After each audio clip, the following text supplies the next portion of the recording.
discuss the last shloka of the 6th chapter. Bhagavad Gita को अगर हम लोग देखेंगे, so the entire Bhagavad Gita can be divided in 3 parts. The first 6 chapter, the middle 6 chapter, and the last 6 chapters. Okay. The first 6 chapter, it actually focuses primarily on the karma yoga. Okay. It focuses mostly on the karma yoga aspect of it. It does give you some aspect of jnana, but the jnana yoga is focused on the last 6 chapter. But जैसे वो बताते हैं ना, whenever you eat a sandwich, तो sandwich में ऊपर bread का layer होता है, नीचे ब्रेड का लेयर होता है, लेकिन जो मेन मसाला होता है वो बीच में होता है. You protect that thing, right? Similarly, the middle 6 chapter, that is from 7 to 12, this is Bhakti Yoga, the most important chapters. Okay, so आज हम 6 चैप्टर को कंप्लीट करेंगे. Okay, though we have not gone shloka by shloka. Okay, हम लोग यहाँ पर we are focusing only on the important. मैं इसी बात कर रहा हूँ. Is it cold? Okay, so we are not focusing shloka by shloka. We are going some key important versus हम लोग कर रहे हैं. And later on, if you want, we can go shloka by shloka also. But right now we are focusing only on that. तो आज हम लोग 6 chapter की लास्ट वर्स हम लोग डिस्कस करेंगे. It's a very important verse because Krishna यहाँ पर समराइजेस योगा. ओके, तो आज का जो टॉपिक है डिस्कशन का वो भी योगा ही है. योगिनाम अपि सर्वेषां मद्गतेरन्तरात्मनः श्रद्धावान् भजते यो माम् समे युक्तात्मनो मते. योगिनाम अपि सर्वेषां. Okay, so Krishna is telling that amongst the yogis, you know, the topmost yogi, योगियों में भी जो topmost है वो कौन है? मद्गतेर अंतरात्मना, he who meditates upon the supreme Lord. तो देखो, योगियों के भी कैटेगरी होते हैं. इट इज नॉट नेसेसरी कि कोई अगर योग कर रहा है मतलब सब yogis are of same category. Okay, उसके भी कैटेगरीज होते हैं. तो we will discuss. But Krishna is saying among all this yogis the top most is one who focuses on me. Okay, so now we will discuss about what yoga is and this different types of yogis. So the first and foremost is what yoga is not. तो सबसे पहले इस भ्रम को हम लोग दूर कर देते हैं कि योगा किसको नहीं कहना चाहिए. Okay,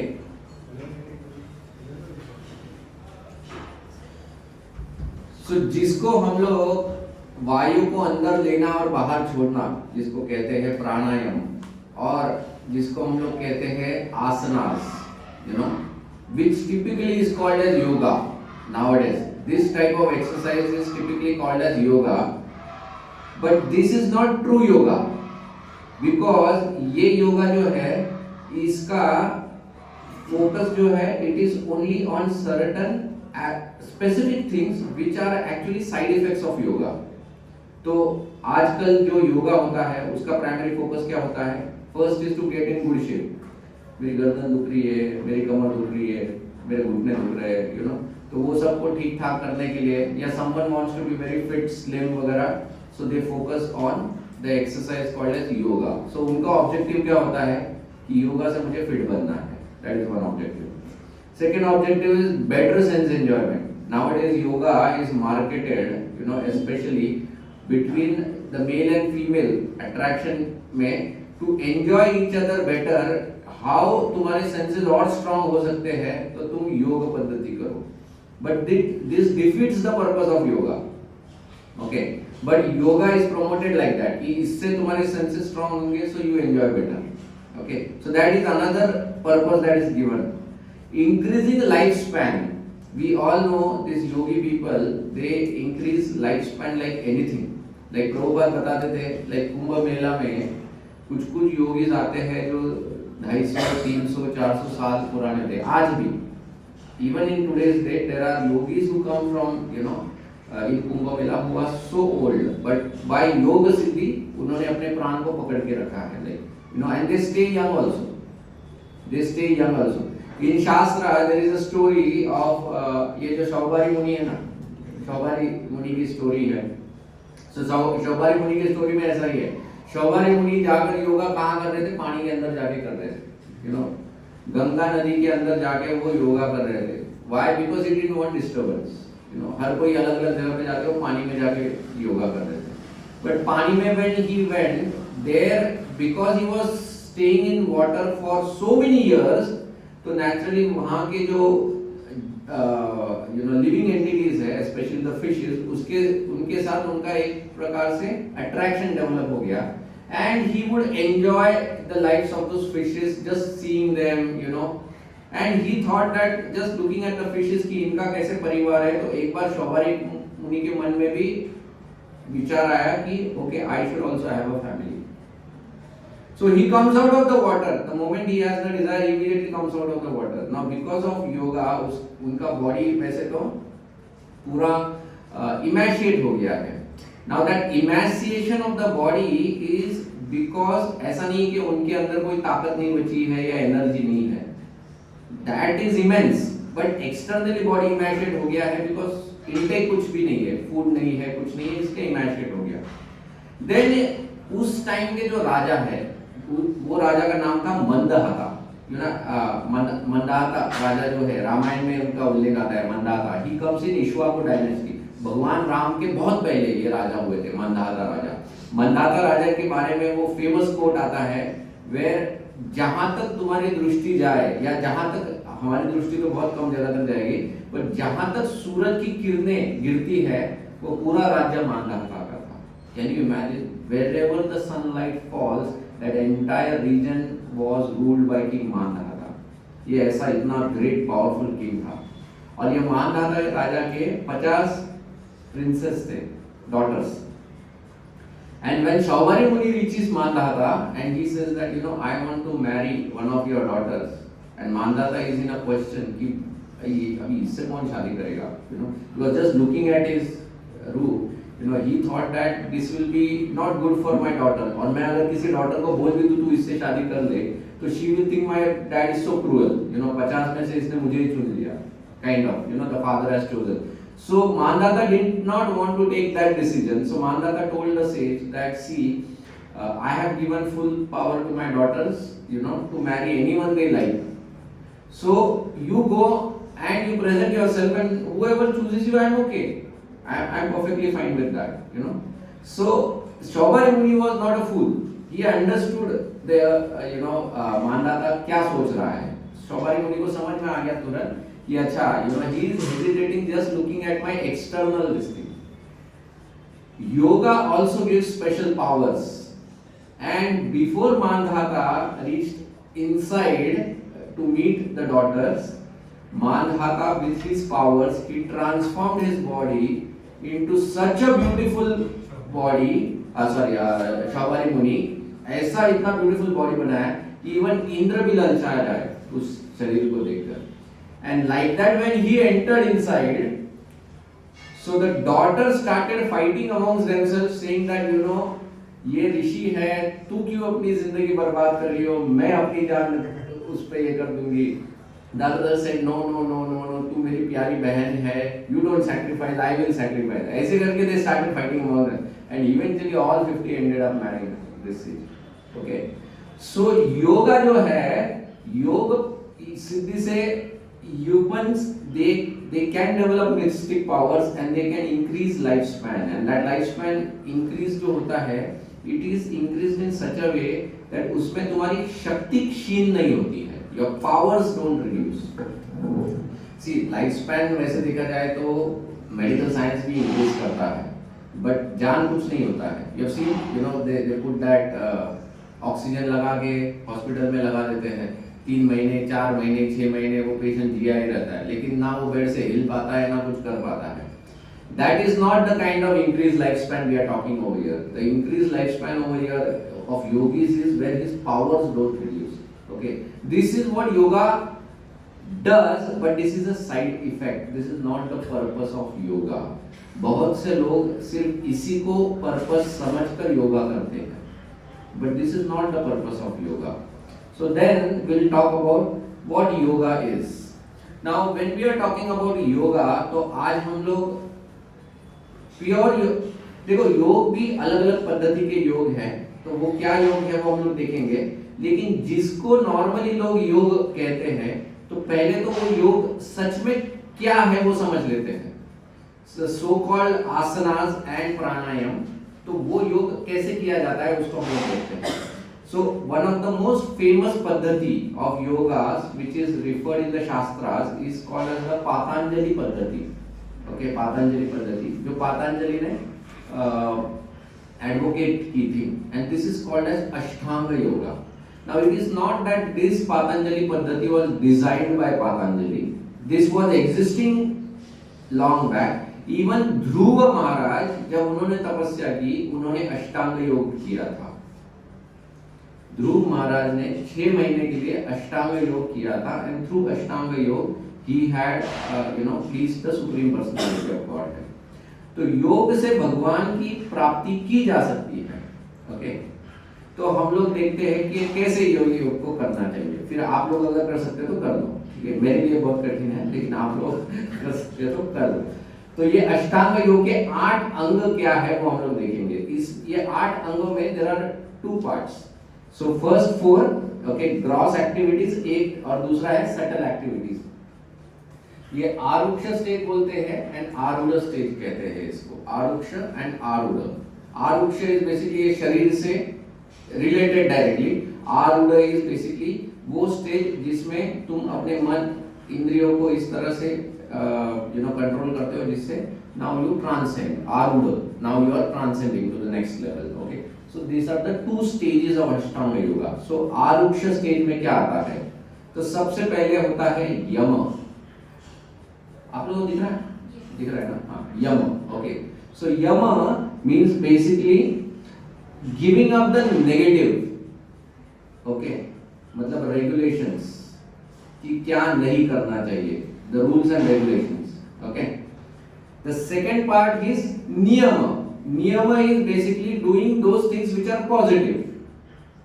So first is giving up the negative, second is doing the positive. ऐसे दो giving up the negative is वो सब चीजों का त्याग करना है जो चीज योग में बाधा उत्पन्न करे। क्या क्या बाधा उत्पन्न कर सकते हैं कि देर रात को जागना, ज्यादा टीवी देखना, फिर उसके बाद में पिज्जा पास्ता खाना, जंक फूड खाना, कोल्ड ड्रिंक्स पीना, ये सब, या चाय कॉफी, या ऑल दिस जो सो कॉल्ड हैबिट्स है, ये हैबिट्स योग में बाधा कर सकते हैं। So then you should not do that. Then what you should do the positive things. Okay, then when you follow rules and regulations, उसके बाद you have to do asanas. Okay, asanas करना चाहिए। ओके, अब ये जो आसन होते हैं, ये asanas also you have to do it in a very perfect manner. Nowadays अगर आप किसी भी योगा टीचर के पास जाते हो, I know one of my friends, she is a good yoga teacher in Magarpatta, तो उनके ऐसे 2 फ्लैट्स उन्होंने लेके रखे हैं, you used to go like that. हाँ, तो वहां पर आसन करने के लिए उसने सब प्रोविजंस रखा है, ईट रखी है, मतलब वो ब्रिक रखा है, डोरी रखा है ताकि गिर ना जाए। इसलिए मतलब हम लोग आसन भी ढंग से नहीं कर पाते हैं, बट एक्चुअली योग में आसनास करना है, अलग अलग आसनास करना है। ओके, शरीर से रिलेटेड, एंड आसनास के साथ pranayama. Okay, pranayama is the breathing process, the breathing process. Actually जो ब्रीदिंग प्रोसेस होती है ना, वो ब्रीदिंग प्रोसेस में भी हम लोग बहुत मिस्टेक्स करते हैं। Like a simple thing, if I tell you all to take a deep breath in, तो लो सब लोग डीप ब्रेथ अंदर लो, चलो। हाँ, अभी सच सच बताओ, जिन्होंने भी डीप ब्रेथ अंदर लिया, उसमें से कितने लोगों ने पेट को भी अंदर लिया? सबने पेट को अंदर लिया। Most of the people will take the stomach also in with the breathing, but balloon ऐसे फूलता है क्या? When air goes in the balloon blows out. So when you take a deep breath in, your stomach should come out ideally. That is the right way of breathing.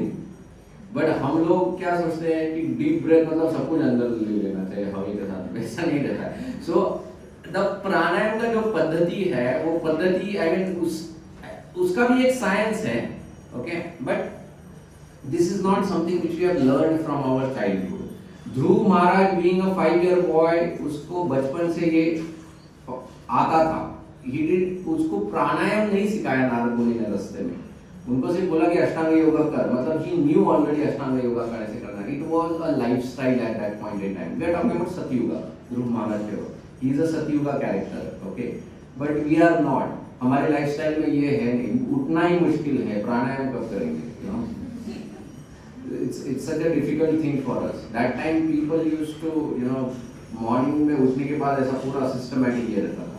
सो ये जो 4 अंग है, this, ये 4 aspect, अब ये point पर आकर अपने टाइम का योगा रुक जाता है। दिस, अगर ये 4 चीजें भी किसी ने परफेक्ट किया तो उन लोगों को लगता है कि ओ हो गया, मतलब मुझे बहुत अच्छा योगा आता है।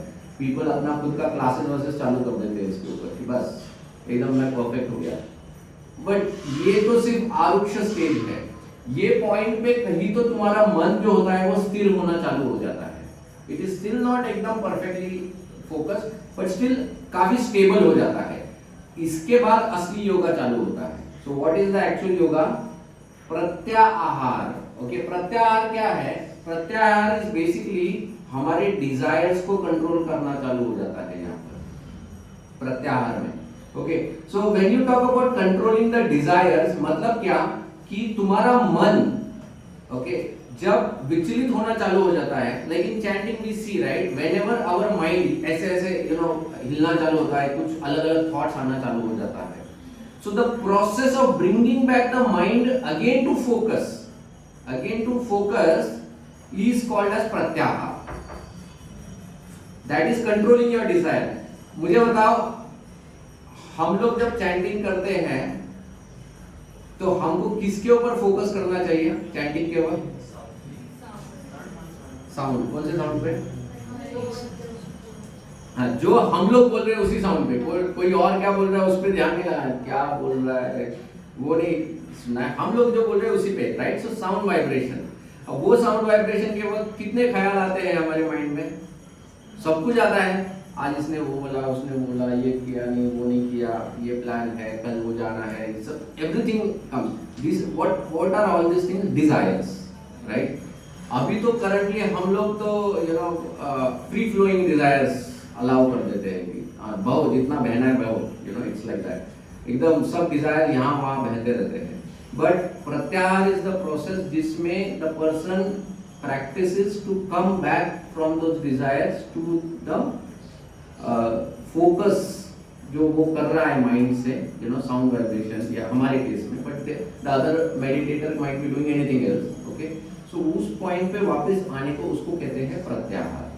सो उसका माइंड विचलित होता है, ऐसा नहीं कि इसका माइंड विचलित नहीं होता है, हो रहा है ये स्टेज में, but he at least draws it back, so that is pratyahara. The next stage is dharana, okay. Now dharana is a stage कि यहां पर वो जो पुलिंग ऑफ द माइंड है from those desires, it becomes very natural for him, and वो काफी time तक वो स्थिर हो जाती है, काफी हो जाती है। सो अभी हमारे स्टेज में अगर if you talk about chanting के इसमें अगर आप देखो तो बहुत बार ऐसा होता है कि 16 माला खत्म हो जाता है और फिर अगर हमको पूछे कि कितने मंत्र एक्चुअल में सुने तुमने, तो बहुत डिफिकल्ट होता है आंसर करना, because I really did not focus on the entire 16 rounds, कुछ और ही ख्याल चलते। So basically I completely forgot only of withdrawing the mind, right.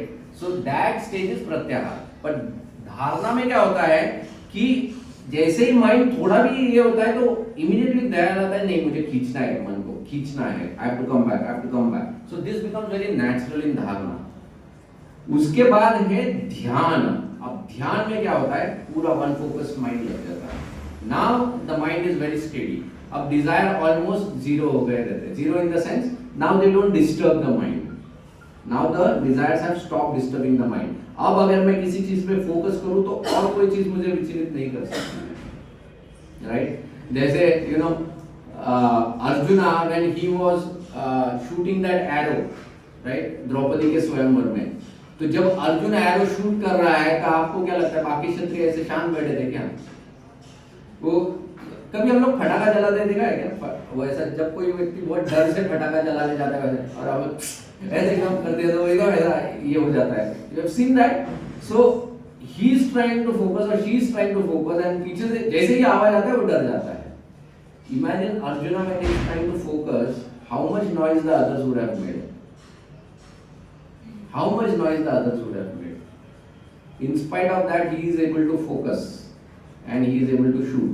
Okay, that is a pinpointed attention. So ये जो स्टेज होता है ध्यान स्टेज पर एक बार किसी चीज के ऊपर ध्यान लग जाता है, बाकी कोई भी डिस्टर्बेंसेस उसको डिस्टर्ब नहीं करते. He does not get affected by that thing. That is dhyana. Okay, and the final stage is samadhi. Now samadhi is a stage. देखो हम लोगों के मन में जो समाधि का जो ख्याल आता है कि किसी गुफा में जाके अंदर बैठ जाना, गुफे को मुंह को बंद करके अंदर ये रहना है, वो समाधि नहीं है. That could be samadhi, but that is not always samadhi. Samadhi is a state of mind where irrespective of where you are and what you are doing, you are still focusing only on one thing. That is samadhi. अभी हम लोगों ने कभी समाधि लगाई है क्या जीवन में? लगाई है जीवन में? लगाई नहीं है. सब लोगों ने समाधि लगाई है जीवन में. थिंक ऑफ दैट मोमेंट जिस वक्त तुमको कुछ बहुत चाव से चाहिए था, something that you wanted very, बहुत ऐसे चाव से चाहिए था, एंड वो चीज तुमको 48 घंटे बाद या एक हफ्ते बाद मिलने वाली थी. As a child, I wanted a particular toy, or I wanted a cricket bat, or I wanted a football, or whatever it is, and my father said that, okay, after once I come back, or next Sunday हम लोग जाके खरीद के लेके आएंगे. Now the time between the point where I have been promised till the point where I get it, इसके बीच का जो समय है, जब मैं खा रहा था तभी भी फुटबॉल का ध्यान आ रहा था, या मान लो आज के डेट में अगर मुझे कार लेनी है या बाइक लेनी है, तो भले ही मैं साइकिल पे भी चला रहा हूँ तो मुझे वही बाइक दिखती है हर जगह. मैं हर बाइक में वही बाइक ढूंढना की कोशिश करता हूँ जो मुझे खरीदनी है. Okay, so in my thoughts irrespective of where I am, it comes again and again. I go through some stores, I feel okay, this is, ये रेडियम की पट्टी में लगाऊंगा, ये मैं लगाऊंगा बाइक को, ये कलर मैं चूज करूंगा. Continuously the thought of that bike और that object is coming in my mind.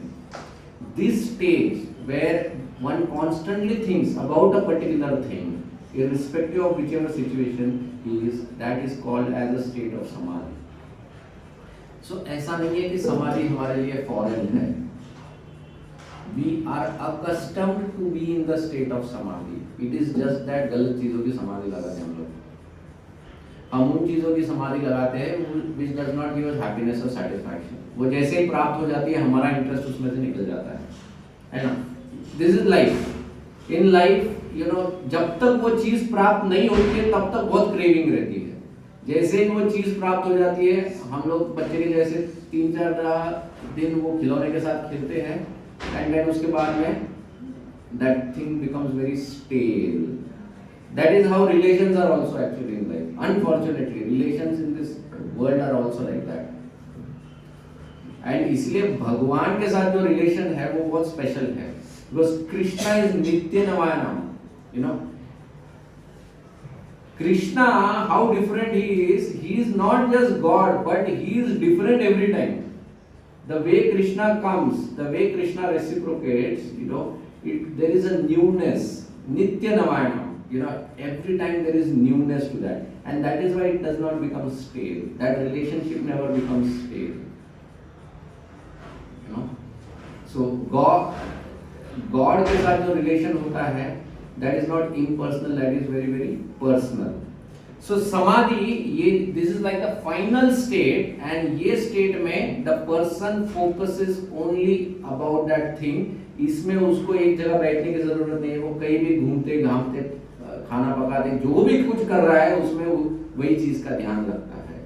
ये है समाधि का स्टेज। क्लियर? 8 अंग क्लियर हो गए आपको? Any confusion on this?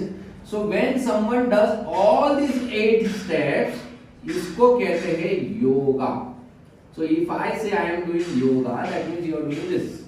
And if you are not doing this, then you are not doing yoga. तो तुम उसमें से बीच का एक कोई तो कर रहे हो, and you will get, see side benefits है, ये सब चीजें मिलता है, but अगर इसी को हम लोग जीवन का उद्देश्य बना के बैठेंगे तो एक पॉइंट पे फ्रस्ट्रेशन आएगा।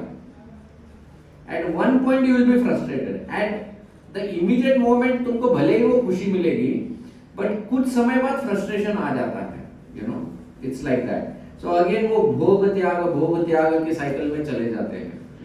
Okay,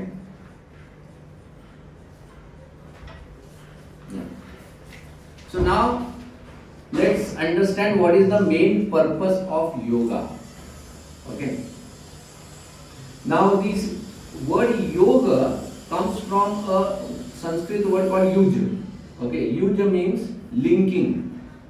Now if I have to link, that means, if I have to connect, that means there have to be two objects. दो ऑब्जेक्ट्स होना चाहिए। अगर मुझे कनेक्शन जोड़ना है मतलब दो ऑब्जेक्ट तो होना चाहिए कम से कम, राइट? तो yoga is the process of linking. Now linking two things what? तो क्योंकि मैं कर रहा हूं इसलिए naturally one thing is my self, right? So me, myself. So that is one.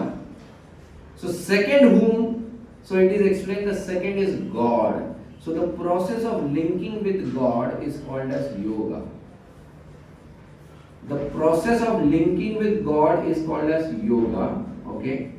Now that process itself can be different. We just saw one process, Ashtanga Yoga, but that is not the only process. जैसे traveling is a process of going from one place to another place, but that traveling could be done by walking, could be done by on cycle, it could be done by your car, it can be done by railway, it can be done by aeroplane, किसी भी तरीके से हो सकता है, right?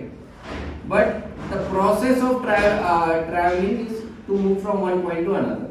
Similarly, the process of linking with God, linking ourselves with God, is called as yoga. But there could be many types of yoga. Now difficulty in Ashtanga Yoga. Now this Ashtanga Yoga is explained by Lord Krishna to Arjuna in this 6th chapter. Okay, जो we did not go in each shloka, but अगर आप एक एक श्लोक पढ़ोगे छठे chapter का तो उसमें भगवान श्री कृष्ण अर्जुन को बताते हैं। भगवान बताते हैं कि देखो सबसे पहले तो you have to go to a secluded place. कोई तो एकदम सेक्लूडेड प्लेस फॉरेस्ट में आपको जाके बैठना है। अब अर्जुन के टाइम में फॉरेस्ट में नॉर्मली कोई नहीं जाता था, इसलिए वहां पर शांति होती थी। आजकल रोमांटिक कपल्स कोई भी जगह नहीं छोड़ते, so you will see them also in the forest. पता चला जिस पेड़ के नीचे बैठे हो ऊपर इस पेड़ के ऊपर कुछ चल रहा है, you know, it's like that. So in today's world going to forest is a very difficult thing. Forest मिलना ही बहुत मुश्किल है, okay? लेकिन गए भी तो बहुत टफ है। But Krishna told Arjuna you have to go to a secluded place like a forest. Okay? वहां पर जाकर करना क्या है? सोना नहीं है, वहां पर जाकर सोना नहीं है। तो he said your eyes should be semi closed. सबसे टफ चीज है to keep your eyes semi closed. You know, जैसे एकदम सेमी क्लोज मतलब क्या कि आंखें उतनी ही खुली रखो जिससे तुमको अपनी नाक दिखे बस। That is called as semi closed eyes. You have practiced, you have ever done that? जैसे आंखें बंद करना है, ऐसे करके देखो, you know, just try to see the tip of your nose. बाकी कुछ और मत देखो, सिर्फ नाक का जो अपना ये रहता है ना, try to see that. बस उसी स्टेट में रहना है योग करते वक्त, यू नो, मेडिटेशन करते वक्त। That is called as, you know, to be in that state. So पहले उसी स्टेट में बैठना है, आंखों का सोना नहीं है again. Then eat no more no less, you know, उतना ही खाओ जितना तुम्हारे प्राण को स्थिर रखने के लिए जरूरत है, उतना ही खाओ। डोंट ईट टू मच और टू लेस, बहुत ज्यादा उपवास भी नहीं करना है। ईट, you know, bare minimum thing. जैसे ध्रुव महाराज जब तपस्या कर रहे थे तो वो जीवित रहने के लिए क्या करते थे, पेड़ से गिरे हुए पत्ते जो थे वो खा लेते थे। ओके, सो डोंट एक्सपेक्ट कि वहां पर आकर कोई फ्रूट वेंडर आ जाएगा आपको पपाया और वो सब खिलाएगा। तो वो जंगल में जो भी मिलता है पेड़ पत्ते जो भी है वो खाओ, लेकिन थोड़ा तो खाओ ताकि जियो करके। Then sleep no more no less. जब रात को भी जब सोओगे तो I mean sleep for a good amount of time, ताकि योग में ध्यान लगे। अर्ली मॉर्निंग जब हम लोग जपा के लिए बैठते हैं, right, we see that time, ऐसा जप करते करते ऐसा पूरा आधे लोग सो जाते हैं, it's like that. Once His Holiness Radhanath Maharaj, he was sharing his experience when he was in New Vrindavan. तो न्यू वृंदावन में यूएस में एक रूल होता था, there they said anyone who chants their 16 rounds after 4 a.m. is in Maya. So you have to complete your 16 rounds before 4 a.m. क्योंकि 4 a.m. के बाद को आपको भगवान के लिए सेवाएं करनी है, you have to do sevas for the Lord, उससे पहले 16 माला होना चाहिए। So महाराज said everyone वहां पर जो था न्यू वृंदावन में, they used to chant, and उसके बाद में उनकी जो सेवाएं होती थी वो रात को 12-1 बजे तक चलती थी। मतलब लिटरली वो दिन में आधा 1 घंटा या 2 घंटा सोते थे। That is how their schedule was. So then Maharaj said, so when do they get to sleep? तो वो कहते थे कि जब भागवतम क्लास होता था, तो he said including the speaker, everyone used to sleep. मतलब वो स्पीकर भी भागवतम बोलते बोलते सो जाता था, and Maharaj used to say none of us used to disturb him because we also wanted to sleep peacefully. Okay, तो ऐसा, so भगवान कृष्ण बोलते हैं कि no, you should sleep enough so that you feel refreshed. Okay, now हम लोग हमारे life में देखते हैं कि भले ही हम लोग 8 घंटा भी सोते हैं तो भी we don't feel refreshed. दिन में नींद आता है, सवेरे एकदम बोर्ड लगता है। The reason is we don't sleep at the right time. सोने का भी एक समय होता है। पहले तो सिस्टम ऐसा था कि जैसे सूरज ढलता था तो हर जगह अंधेरा होता था, तो अंधेरा होते ही लोग वैसे ही they used to withdraw from their work and they used to go to sleep. But nowadays because of technology, lights आ गए हैं, लाइट्स आने की वजह से सूरज रहे ना रहे कोई फर्क नहीं पड़ता है हमको, राइट, उजाला तो वैसे ही रहता है। So then our sleeping time cycle सब everything has changed and then it affects the body. Okay, and that is why you should go to the forest, क्योंकि फिर वो नेचुरल साइकिल चालू हो जाएगा फिर से। Okay, one should follow brahmacharya, that brahmacharya व्रत one should follow. Okay, going to the forest, then one should be in a lonely place, and then one should meditate on the Lord in the heart, okay, as the Paramatma Swarup, क्योंकि उसके अलावा तो और कुछ है नहीं वहाँ पर meditate करने। So one should meditate on the Lord who is situated into the heart. Okay, now this is the process of Ashtanga Yoga, मतलब वो सब 8 लिंक्स करने के बाद ये सब ऐसे करना है, ये सब करके, मतलब by doing all this follow that 8 things। तो जंगल में जाके वो सब करो, ऐसा टाइप। नाउ ये सब भगवान श्री कृष्ण ने किसको बोला? अर्जुन को, भगवद गीता। अर्जुन ने बोला सॉरी बॉस, नहीं हो पाएगा। Straight away Arjun rejected Ashtanga yoga. Arjuna told Krishna that it is very difficult and it is not practical, in this age. Now Arjuna himself was from Dwapar Yuga, हम तो कलयुग के हैं, वो तो द्वापर का था। Now let's talk about some background of Arjuna. Okay, so there is one very famous incident of Arjuna कि when ये जब 12 साल, कितने साल के लिए गए थे पांडव लोग? 14 के लिए राम गए थे। 12 years and 13 was अज्ञातवास। हाँ, 12 years and 13 was अज्ञातवास। So 12 साल के लिए जब पांडवों को भेजा गया, they went into the forest. Then forest में जाने के बाद Krishna came one time to meet all of them. Forest में आए तो तब तो सब लोग रो रहे थे। Yudhishthir said, my dear Lord, हमारे साथ ऐसा क्यों हुआ? हमने ऐसा क्या गलती किया? Yudhishthir is a person who always blamed himself. वो हमेशा देखता था कि मुझसे ऐसा क्या हो गया कि गलती हो गई, ये वो भीमा से देखो यहाँ तो खाने को ठीक से नहीं मिल रहा है, कहाँ जंगल में भेज दिया वगैरह वगैरह। सो तब भगवान श्री कृष्ण ने द्रौपदी को कहा कि तुम सूरज की तपस्या करो। So then she meditated on the sun god. So sun god gave her, क्या दिया था? अक्षय पात्र।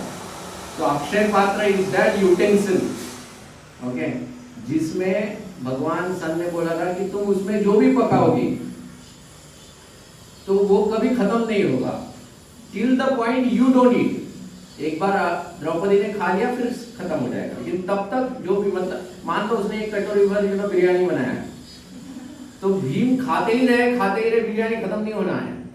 लेकिन जैसे ही द्रौपदी ने खा लिया तो बिरयानी खत्म हो जाएगी उसमें से। So she was the last one to eat, okay. So everyone was there. Arjuna was very quiet.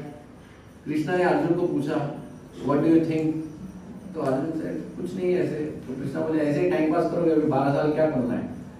तो अर्जुन से I don't know what to do 12 years. So Krishna said do one thing. You go and do तपस्या। जाओ तपस्या करो। And acquire the divine celestial weapons. उनको acquire करो। So Arjun गए तपस्या करने के लिए। एंड अपनी तपस्या से उन्होंने भगवान शिव को पहले प्रसन्न किया। From Shiva he receives Pashupatastra. Then with that Pashupatastra then he meditates and he pleases Indra, and Indra anyways is father of Arjuna. So Indra comes with his chariot and takes Arjuna to Swargaloka and he says don't worry, come there, we will train you on this different weapons. तो अब अलग-अलग weapons का knowledge Arjun वहां पर प्राप्त करना चालू किया। Now finally when Arjuna is done and Arjuna tells Indra that now I have learned all the weapons, अब there is no weapon की जो जिसका मेरे पास कोई उत्तर नहीं है। So then Indra says that don't go yet, अभी तो तुमको म्यूजिक सीखना है। And Arjuna said यार म्यूजिक से मेरा क्या काम है? This is not for me, music is not for me. I don't know, मैं तो क्षत्रिय हूँ। तो Indra said no. Looking at your future, I understand you will need music, so you start learning music. So Arjun along with music was also learning dance. And when Arjuna was learning dance, now Arjun की खासियत ये है कि बंदे ने जो भी सीखा है एकदम परफेक्ट सीखा है। So when he would sing, he was perfect. When he used to play instruments, he was perfect. And when he used to dance, he was perfect. And seeing his dance, Urvashi ने अर्जुन को देखा। Now वैसे ही this fellow is very handsome, arjuna, personality wise, उसकी ख्याति बहुत बड़ी है, उसकी power, chivalry बहुत भारी है, and on top of that this guy can dance also. When Urvashi saw Arjuna, she got attracted to Arjuna. Now who is Urvashi? Now Urvashi is no local girl. जब नैमिषारण्य में not Naimisharanya, Badrika आश्रम में नर नारायण ऋषि की तपस्या जब तोड़नी थी, तब इंद्र गया था ब्रह्मा जी के पास, और इंद्र ब्रह्मा जी से कहा कि give me some apsaras from Satyaloka. Brahma said Swargaloka already has many apsaras, why you want apsaras from Satyaloka? So Indra said the Swargaloka apsaras are nothing in compared to Satyaloka apsaras. So Brahma said okay, take few of them. तो इंद्र लेके आया इनको किधर? बद्रिका आश्रम में, ताकि उन अप्सराओं के साथ, and he brought this Kandarpa also, that is Kamadeva को भी लेके आया। many times he carries this Kamadeva, लेके आया एंड बोला कि देखो इनकी तपस्या भंग करनी है, नर नारायण ऋषि की तपस्या भंग करनी है। कि कामदेव को बोला तू दूर से बाण चलाना, अप्सराओं को बोला कि आप जाके उनको लुभाना। Now when Nar Narayan Rishi saw the apsaras, so what Nar Narayan Rishi did is, Lord Narayan उन्होंने अपने शरीर से एक अप्सरा को प्रकट किया। So Narayan created one apsara from his own body, and when Indra saw that apsara, वो नर नारायण को कहा कि आप तपस्या करते रहो, मैं इसको लेके जाता हूँ। I am taking her because she was so beautiful, and that apsara was Urvashi. So Urvashi is a transformation of Narayan himself. So that Apsara is Urvashi. She is very special, and you can imagine how beautiful she would be. You know that Urvashi. अब ये उर्वशी मोहित हो गई है अर्जुन के ऊपर. And one day when Urvashi is dancing in the assembly of Indra, that time Arjuna is constantly gazing at Urvashi. When Arjuna is constantly gazing at Urvashi, तब इंद्र को doubt आया कि probably Arjuna has also started liking Urvashi. So then Indra goes to Urvashi and tells Urvashi that probably Arjuna is liking you, so why don't you fulfill his desires? So you go to him today evening. So Urvashi वैसे ही मोहित थे अर्जुन के ऊपर. So she thought this is a good permission that Indra has given me. So Urvashi goes to Arjuna in the evening. And when Urvashi goes to Arjuna and when she approaches Arjuna, so Arjuna says that my dear mother. And Urvashi says, what are you saying, mother? She says, I am a beautiful Apsara. लोग मुझे प्राप्त करने के लिए तपस्या करते हैं, you know. And you are calling me mother. He said, then why were you gazing me? So he said, my great ancestor, you know, Pururava. So ये Pururava is the ancestor of Arjuna. He said he was very much afflicted by your love. Because she had married Pururava that time. मतलब उर्वशी उसके great ancestor की पत्नी रह चुकी है. So he said because he was my great ancestor, so I was wondering कि कितनी आपकी beauty है कि उनको आपने लुभाया था. Because he was a very great king. So I was just trying to understand that, and in that sense I was looking at you. But you are a motherly figure to me. So Urvashi with logic and arguments tell Arjuna that she says, see, ये जो relations होते हैं, you know, mother, sister, ये सब. She said all these relations exist in the material world. But she said in the spiritual world, she said जो relations material world में बने हैं, वो relations spiritual नहीं, स्वर्ग लोका में मायने नहीं रखते हैं. मतलब if Urvashi has been a mother to someone, now when she goes to स्वर्ग लोका, that same relation doesn't exist. So she said, वो नैतिकता है तुम यहाँ पर मत लाओ. So forget about that thing. You are a man, I am a beautiful woman. Let's enjoy. Arjuna says, look, I am still a mortal being. And he said, I still see you as a mother, and I cannot do this. So at one point in time, because Urvashi was so captivated, you know, she was afflicted by so much love towards Arjuna, कि वो point पे वो अपने आप को control नहीं कर पाई. And because Arjuna was resisting her, so she became very angry, and in that anger she cursed Arjuna that standing in front of me such a beautiful woman, तुम्हारे मैनली डिजायर्स जागरूक नहीं हो रहे हैं, तो you are behaving like a eunuch, you know, मतलब हिजड़ा बोलते हैं ना, you are behaving like that, so I curse you to become a eunuch. Arjun को ऐसा श्राप मिला था जिसका पुरुषार्थ क्या था, you know. And then when Arjuna goes and tells Indra, see, this has happened, so Indra says, don't worry, this was necessary because एक साल तुम्हें काटना है अज्ञातवास में, जिसमें no one should, you know, क्या बोलते हैं, तुम recognize करना चाहिए. He said the other four can hide, but he told Arjuna that as Arjuna you could never hide. तुम कहीं भी जाके कैसे भी छुप जाओ तो भी तुम immediately पकड़े जाते. So he said that is why this curse was necessary. So I reduced this curse only to 1 year, he says. And he said in that 1 year you will behave like that, okay, and no one will be able to recognize you. तुम्हारा वो एक साल आराम से निकल जाएगा. So that was the reason. But the point over here is, so such a stature का personality like Arjuna, who could not be even moved या disturbed even by a great Urvashi like Apsara, and वो भी कब, you know, in her land, you know, normally कैसा रहता है कि किसी व्यक्ति को गलत चीजें करने की अगर आदत है तो वो व्यक्ति उन चीजों को when there are people around, he will not do it. He can still make a external show of नहीं ये गलत है, control, self control. The test comes when he is alone. And जब उसको वो facility है to do it and no one else is watching, right? That is where the true test comes. And उसमें 99% fail in that whole thing. Arjuna को कौन देख रहा था ऊपर? Who was there to witness what he is doing and what not? And on top of that, it was not Arjuna who was chasing her. She was the one who was chasing. And उसने तो logic से भी convince कर लिया था उसको कि why this is not wrong, even शास्त्रिक way से, right?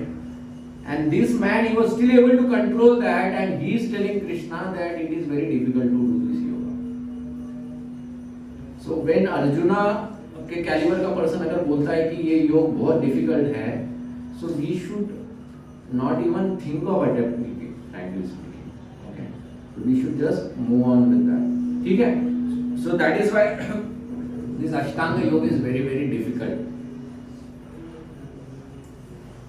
Okay, types of yoga. So Bhagavad Gita में 4 टाइप के योग बताए गए हैं. एक है कर्म योगा. Now in कर्म yoga itself there are 2 types of yoga. One is a sakam karma yoga and there is a nishkam karma yoga.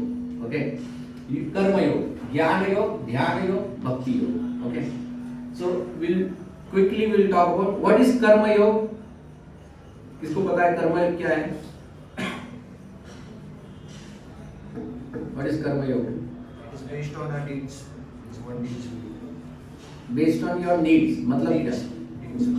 Needs. हाँ. कैसे कार्य करते हैं? हाँ. What we do, what it results means. Actions without expectations.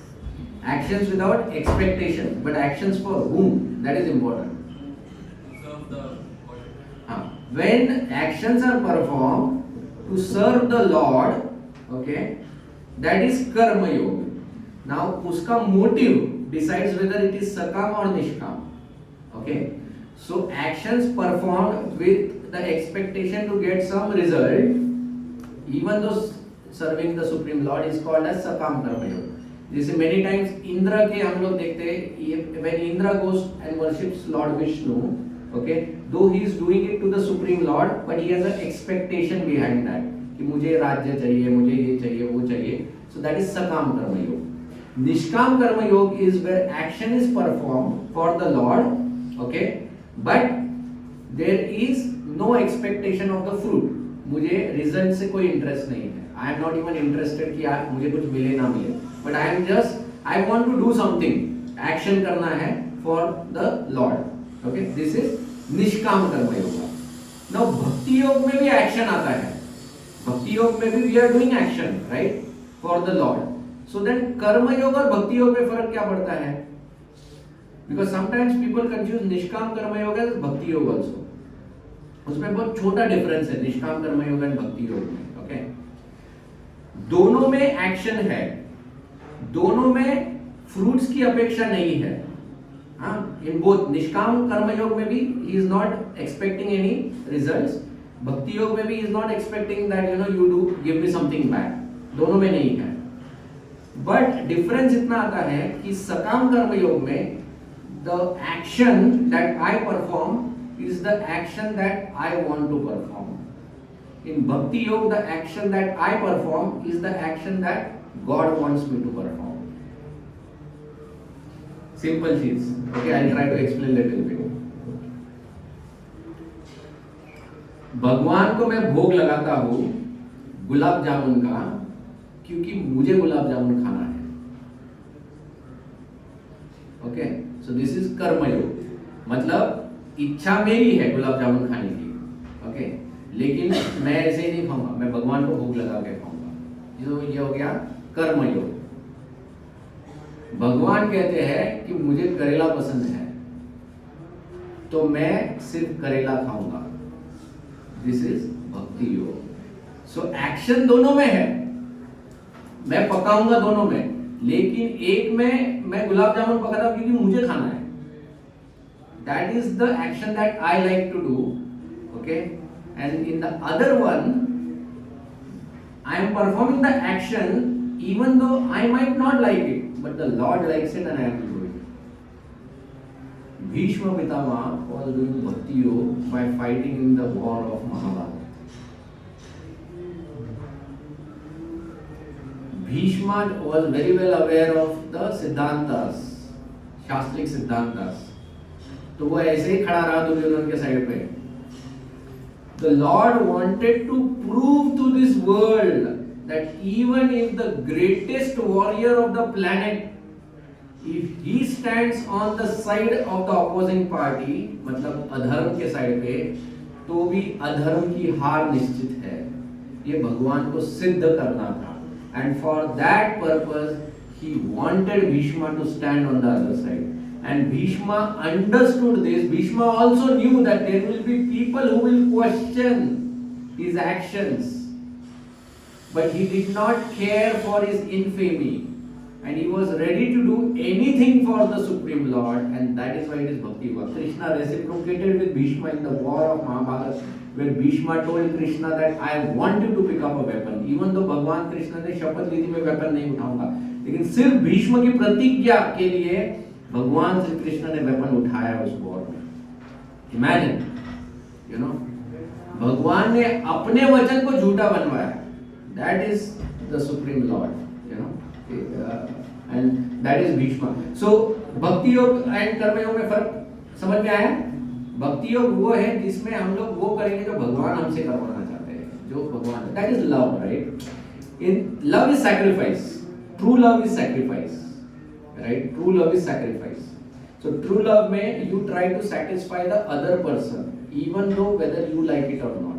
Okay, and in normal इसमें हम लोग क्या करते हैं, रेसिप्रोकेशन, इसमें I will do only those things which I like. Okay, but then the person also should be right.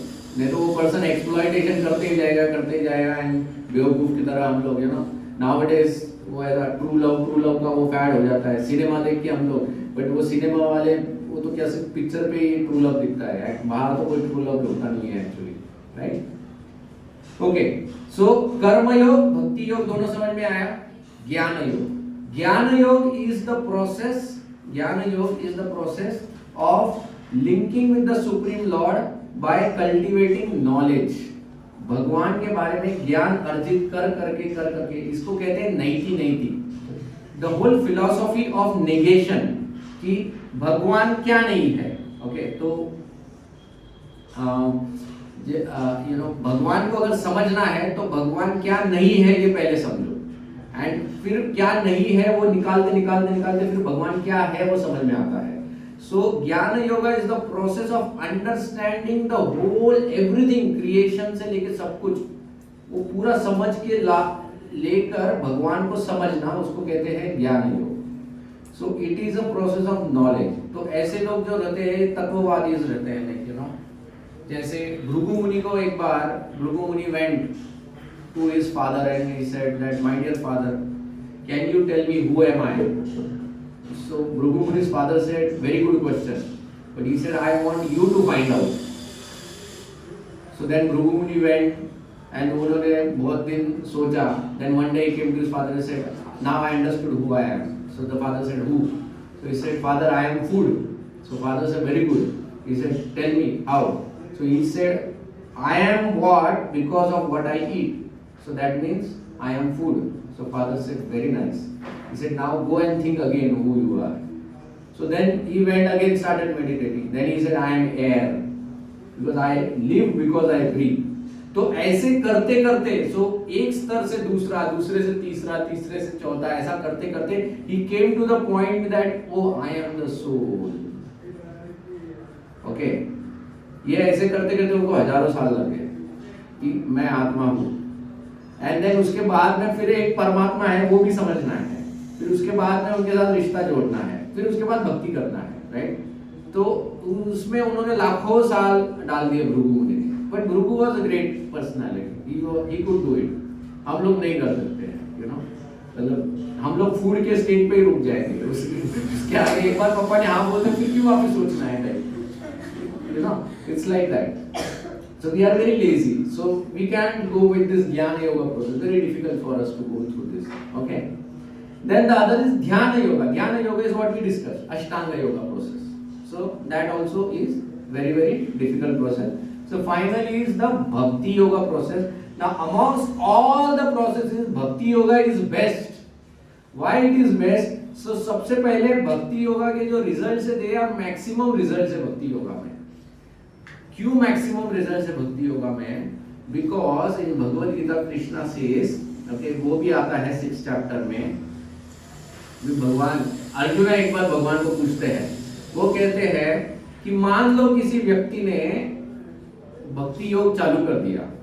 अब भक्ति योग में naturally he will give up on many so called desires वगैरह वगैरह, इच्छाएं को मार के वो भक्ति योग कर रहा है अभी कंट्रोल करके.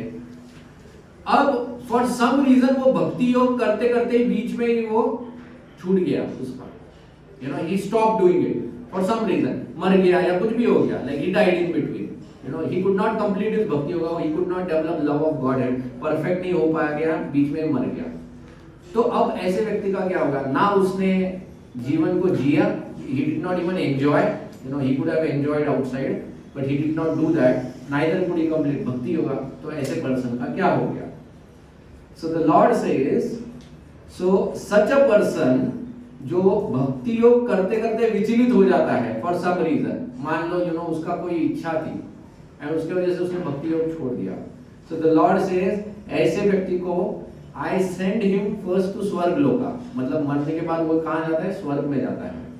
एंड वहां पर द लॉर्ड सेज कि जब तक उसकी वो जो इच्छा है, he enjoys that for long time, मतलब मिलियंस ऑफ इयर्स. एंड वो खत्म होने के बाद the lord says then he comes back into this material world and he is born into a Vaishnava family और एरिस्टोक्रेटिक फैमिली, जहां पर उसको फिर से अपने जीवन निर्वाह की चिंता नहीं करनी पड़ती है. And from that there he can restart his bhakti from the point he had left, not from zero, from the point he had left. मतलब मैंने जिस जीवन में भक्ति को अगर मैंने 40% किया है, so after I go enjoy and then come back from 41% I start my bhakti.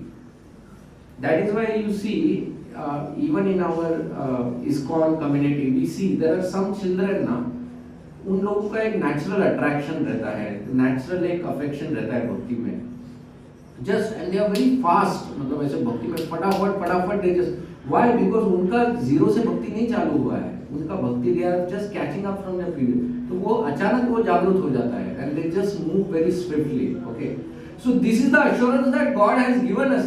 So isn't it maximum result? मतलब इमेजिन, पहले तो तुम फेल हो जाते हो यूनिवर्सिटी में, तो फिर यूनिवर्सिटी बोलता है अभी तुमको हम लोग वेकेशन पे भेजेंगे यूरोप में जाके घूम घाम के आओ, फिर उसके बाद में आके बचा हुआ जो सब्जेक्ट है वो देखिए क्लियर कर दो. This is what God has assured, you know. Fail हो गए तो पनिशमेंट नहीं है, स्वर्ग में जाओ, और जिस कारण की वजह से फेल हो गए वो जाके एंजॉय करके आ जाओ. So why any other yoga we should run? Bhakti yoga, you know, maximum results, जिसमें फेलियर के बाद भी एश्योरेंस है, तो और क्या चाहिए तुमको?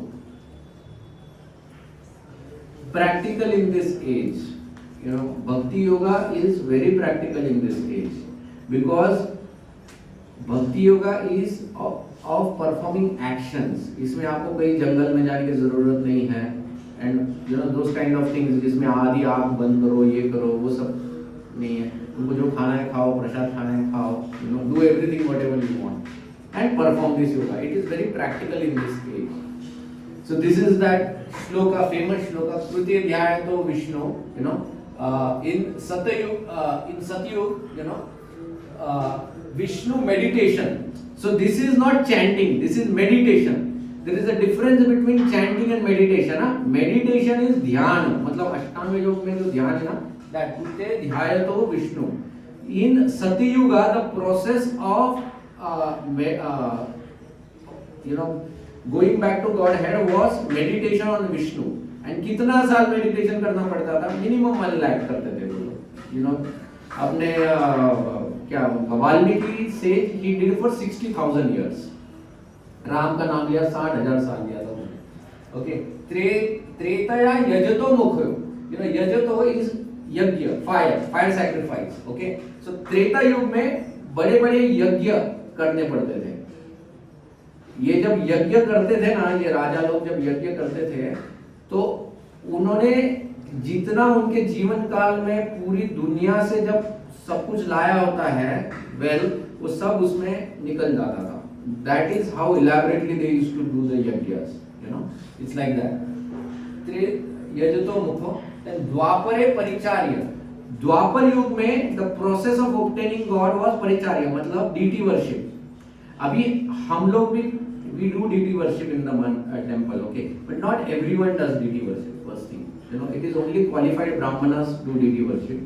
Secondly, even though we do deity worship, still it is not very pure, because जिस प्योरिटी से deity worship करना चाहिए वो प्योरिटी अभी भी यहाँ पर है नहीं. हम में वो प्योरिटी हम लोग मेंटेन नहीं कर पाते हैं, बिकॉज डीटी वर्शिप के लिए कितने तो भी तुमको रूल्स एंड रेगुलेशंस होते हैं.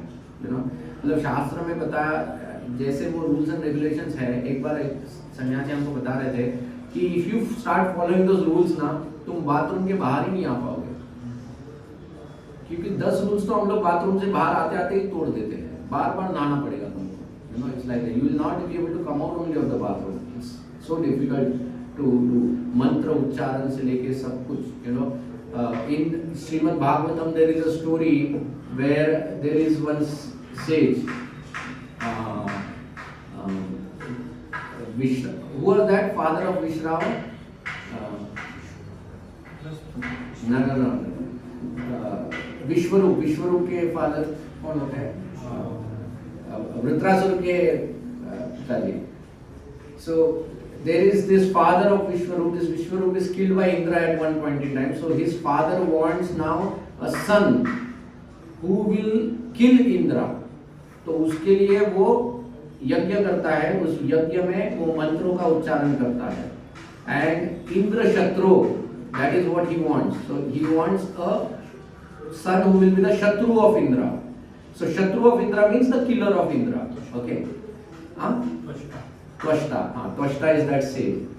But त्वष्टा क्या बोलता है? इंद्र शत्रु हो, तो शत्रु को शत्रु हो कर देता है. तो वो आगे लग जाता है, तो उसका रिजल्ट उल्टा हो जाता है. So जिसका शत्रु इंद्र बनेगा, मतलब ऐसा पुत्र जिसको इंद्र मारेगा, that is the result that comes out. Now imagine ऊ का हो गया, तो रिजल्ट उल्टा हो गया. तो हम लोग क्या मंत्र बोलते हैं? हमको तो पता भी नहीं. हो नथिंग वी अंडरस्टैंड, राइट? सो क्यों पढ़ना है ये सब इसमें? इट्स वेरी डिफिकल्ट, बिकॉज हमको समझेगा नहीं हम लोग क्या कर रहे हैं. अभी देखो, I will tell you another thing. अभी जैसे गायत्री मंत्र होता है. नाउ गायत्री मंत्र, पहले तो गायत्री मंत्र एक नहीं होता है. Okay, let me first explain what is Gayatri mantra. Every demigod जो होता है, उस डेमीगॉड को आपको अगर प्लीज करना है, एक स्पेसिफिक डेमीगॉड को, तो उसका एक मूल मंत्र होता है जिसको गायत्री मंत्र कहते हैं. मतलब Suryadev has his own Gayatri मंत्र, इंद्र हैज हिज गायत्री मंत्र. तो हर एक का जो वो मेन मंत्र होता है जिससे उसी डेमीगॉड को हम लोग इन्वोक कर सकते हैं, उसको गायत्री मंत्र कहते हैं. The most famous of all the Gayatri मंत्र इज द सूर्य गायत्री मंत्र, राइट? जो आपने बहुत बार सुनी होगी, ओम गुरु, राइट? दैट टिपिकल मंत्र. अब बहुत से लोग क्या करते हैं, डोर बेल पे भी गायत्री मंत्र लगा देते हैं.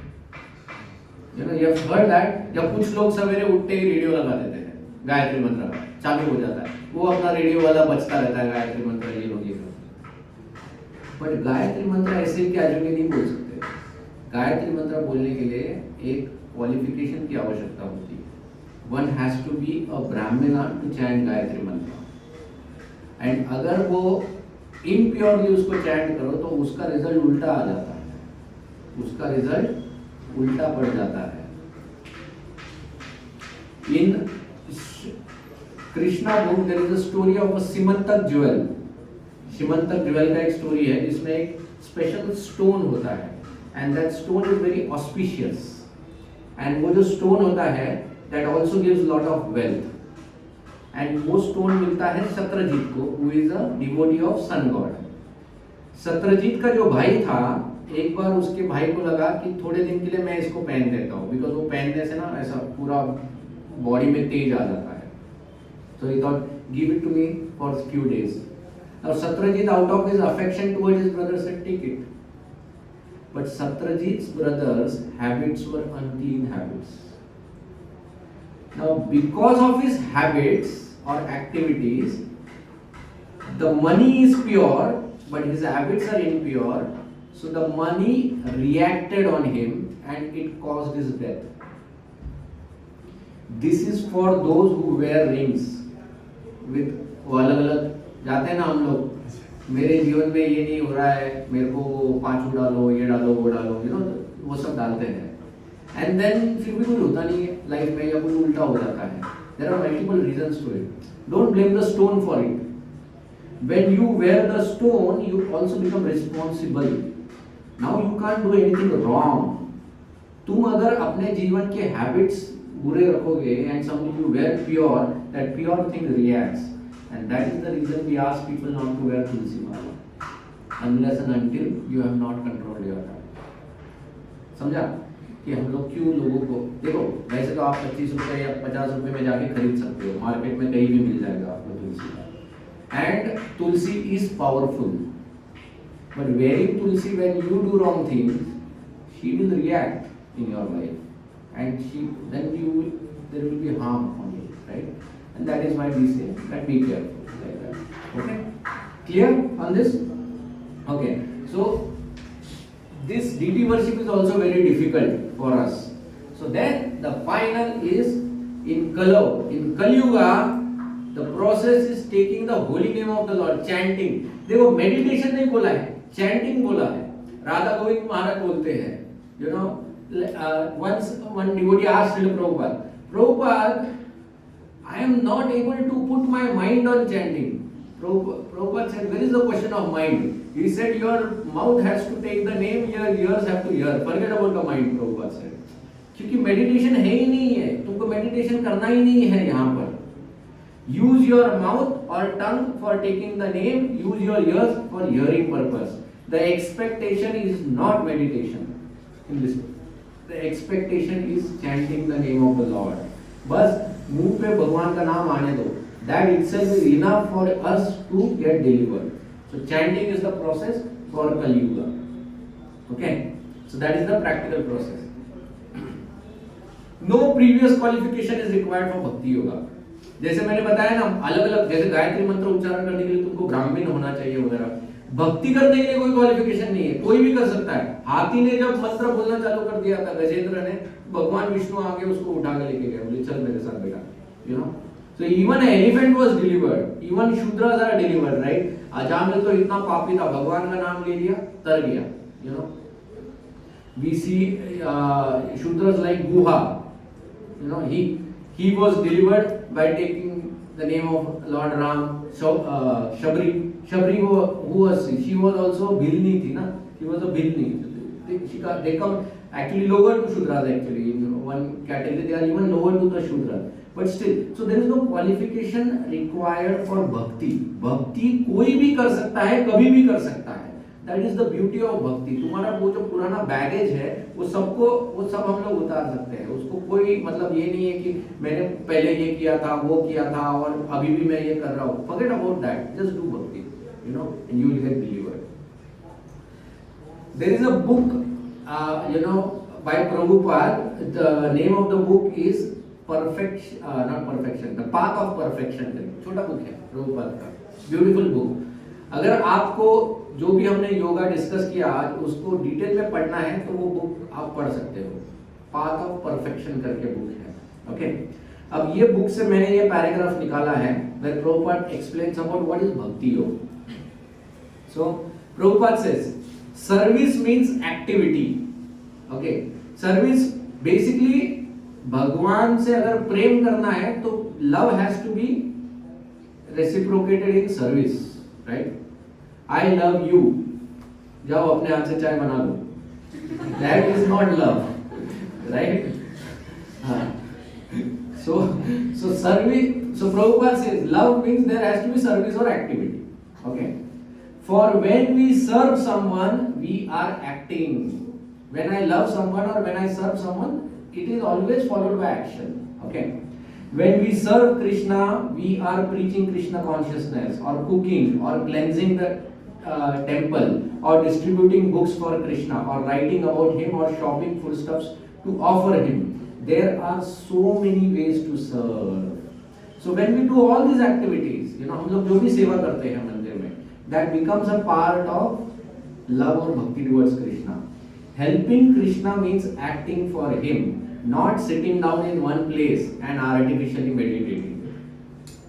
Okay. Krishna consciousness means activity. Whatever assets we have, we should be utilized for Krishna. Krishna is not saying कि भैया तुम मेरे लिए यही स्पेसिफिक चीजें लाओ. तुम्हारे पास जो है तुम उससे भक्ति कर सकते हो. In 9th chapter we'll come to that point.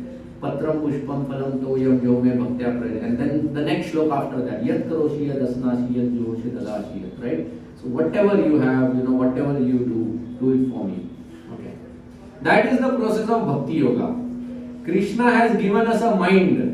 We must utilize the mind to think of Krishna. So different ways of how you can think of Krishna or please Krishna.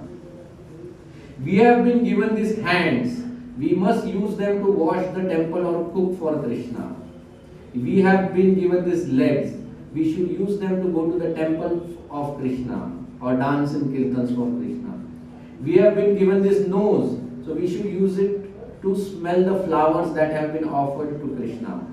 Through the process of bhakti yoga, we can engage all the senses in the service of Krishna, and in this way, our senses are spiritualized.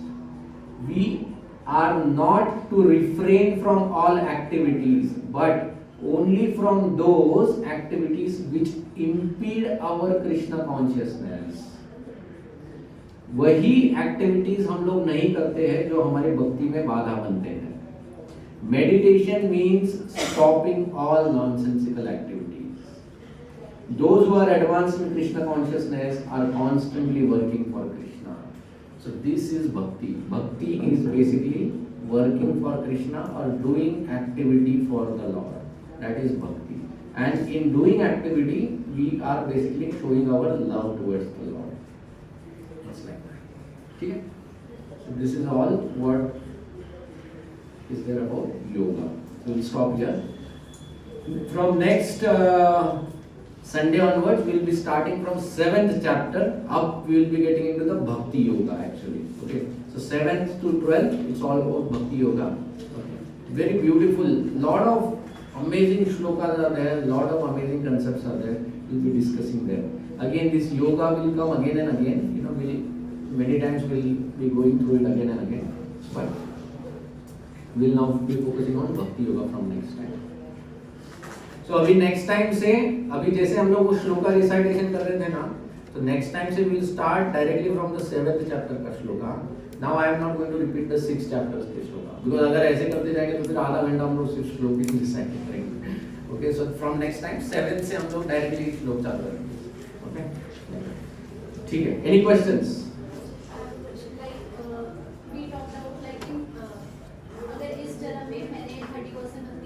Then and I left over there, and then I go like you told to Swargaloka and all. So Swargaloka में he enjoys what he desired over here, right? As you said. Whatever he wanted, हाँ. But he desired over here मतलब कैसा? I'll tell you. For example, if a person was उसका जो fall है, he has fallen because of say feminine beauty. Okay. Now he might have fallen for a particular girl over here. ऐसा नहीं कि स्वर्ग में जाके वही लड़की उसको मिलेगी. But that craving for enjoying, that kind of relation, that he will get over there in a much better manner. Okay, it's not that the same girl or something like that. So when he comes back to this earthly planet, would he carry the impressions? स्वर्ग के reactions नहीं लगते हैं. स्वर्ग के actions के reaction देखो, जो एक्शन रिएक्शन जो रहते हैं ना वो इधर के ही लगते हैं. सिर्फ भूलो. ओके, स्वर्ग इज मेंट फॉर एंजॉयिंग, नर्क इज मेंट फॉर पनिशमेंट. बस दोनों जगह के रिएक्शन. अभी नर्क में तुमको कोई चाबुक से मार रहा है और तुम 4 गाली उसको मारोगे तो उसका रिएक्शन नहीं लगेगा तुमको. कितना भी गाली मारो कोई प्रॉब्लम नहीं है उधर, लेकिन चाबुक तो बरसते जाएगा तुम्हारे ऊपर. वो नर्क का ये है. So no reactions here, no reactions there. उसके रिएक्शंस नहीं लगते. यहाँ पर वो action reaction. One more question, like Nishkam Karmyog and Bhakti Yog, the difference. So what Krishna desires is pure, like loving devotional service. Okay. But my question is like, what it's through Shastras we can get to know now what Krishna wants from us, like Bhagavad Gita, what is what we should do. Yes, Is yes, it- yes, yes. Because what But we- so are you pointing to Gyan Yoga with that or what? No, not Gyan Yoga, like in Bhakti Yoga, what Prabhupada has mentioned. Yes, only through Shastras only you will come to know. Otherwise, how will And what you? Krishna, as you give example of Bhoga, so it's like we are not at such stage कि we can get to know what pleases the Lord. Correct. So अभी तो अपना ही desire चलता है, जो मुझे पसंद है, I offer it. That is one thing. The other thing is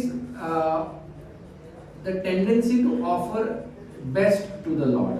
You know, so I might not be able to afford also, but still I want to give. Like Sudama. Now Sudama का कोई specific liking वगैरह नहीं था और ऐसा भी नहीं था कि भगवान कृष्ण ने सुदामा को बोला मेरे को गोवा पसंद है. That also the Krishna had not done that, but that was the best that he could do at that point in time. So it is bhakti. So here it is not that Krishna wanted poha, neither is it that Sudama liked poha, but उस situation में वही वो दे सकता था, मतलब उसके अलावा उसके बाद और था ही नहीं, and that Krishna is taking it as bhakti.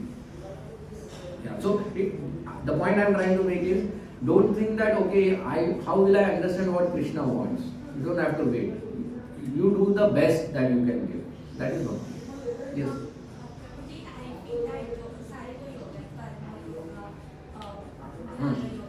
Everything is interrelated, especially practically about the Nikada.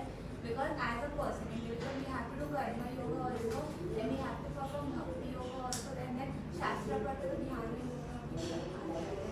ध्यान हाँ ठीक है, बट सी बेसिकली सबसे पहले जैसे हम लोग बोलते हैं as a person I have to do karma yoga. Many times people क्या करते हैं कि वो सोचते हैं कि मैं मेरा जॉब कर रहा हूँ, मेरे फैमिली का टेक केयर कर रहा हूँ, दैट इज कर्म योग. That is not karma yoga, because there you are not doing it for the lord, you are doing it for particular people and actually you are doing it for yourself. अभी मान लो अगर मेरा wife के साथ divorce हो गया, now am I going to work for her? I will not work for her. So I was working for her only till the time she was there with me.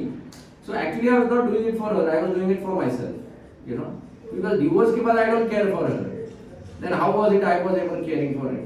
So it is extended self हम लोग बोलते हैं. तो उसको कर्म योग नहीं बोलना चाहिए. कर्म योग is only when you are doing actions for the Lord. Okay. Then you can say yes, it is कर्म योग.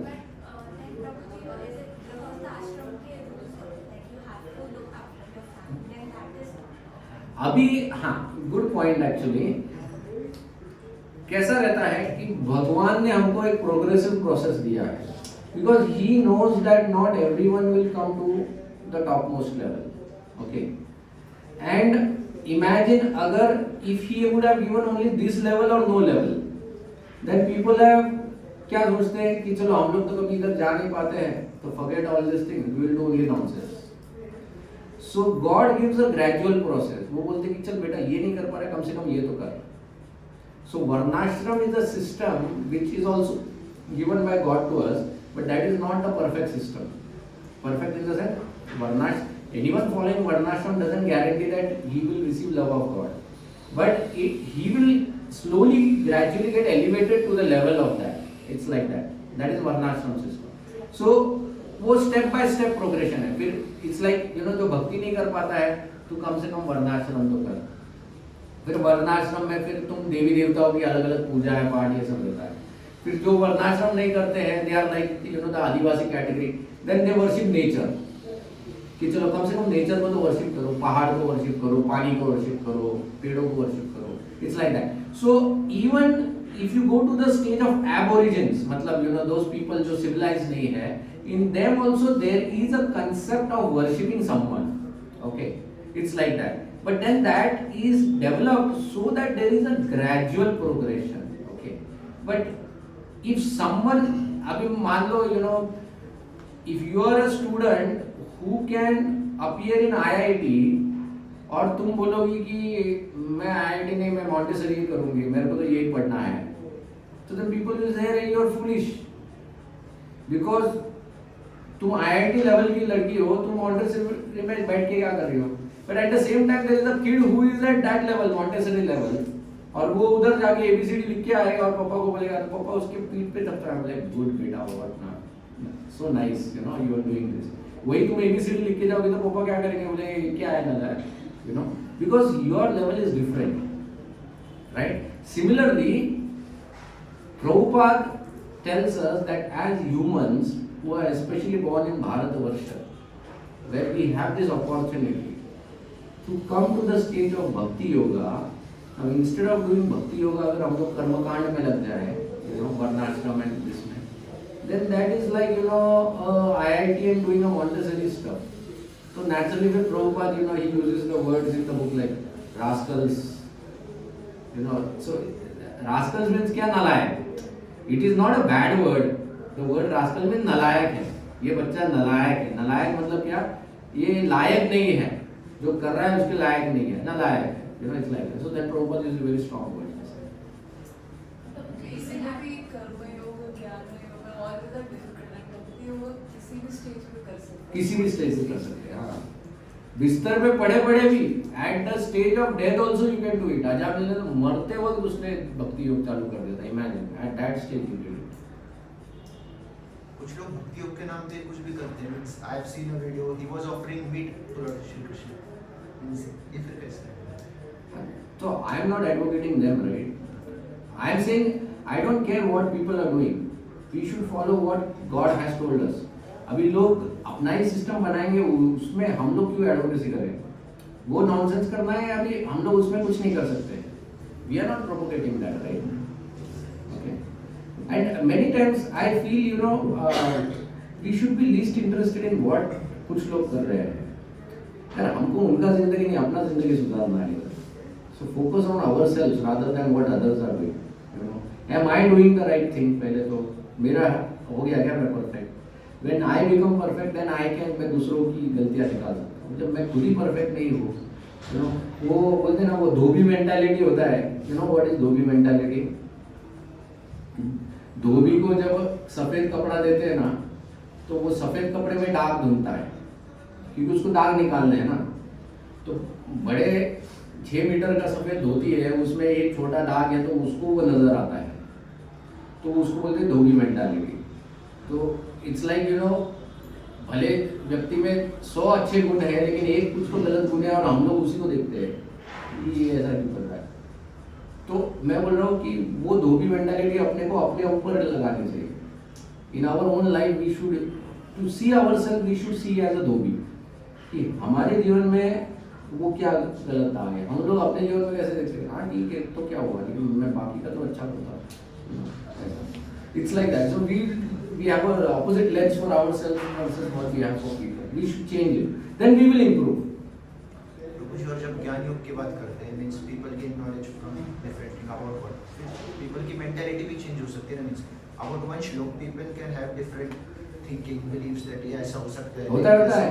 Yes, yes. That is why if you see most of the ज्ञान योगी यहाँ वहाँ भटक जाते हैं। It is very dangerous process because you can misunderstand the knowledge. इसलिए तुमको एक राइट टीचर भी होना चाहिए ज्ञान योग में। एंड ज्ञान योग is a very dangerous process because तुम रॉन्ग कंक्लूजन पे जाके उधर बैठ सकते हो, जैसे अपने साइंटिस्ट लोग, you know, they will set it one conclusion. Mostly scholar says that जब तक कोई धर्मगुरु नहीं आया तब तक खुद से मत करो, मींस खुद का अर्थ कुछ मतलब। That is correct.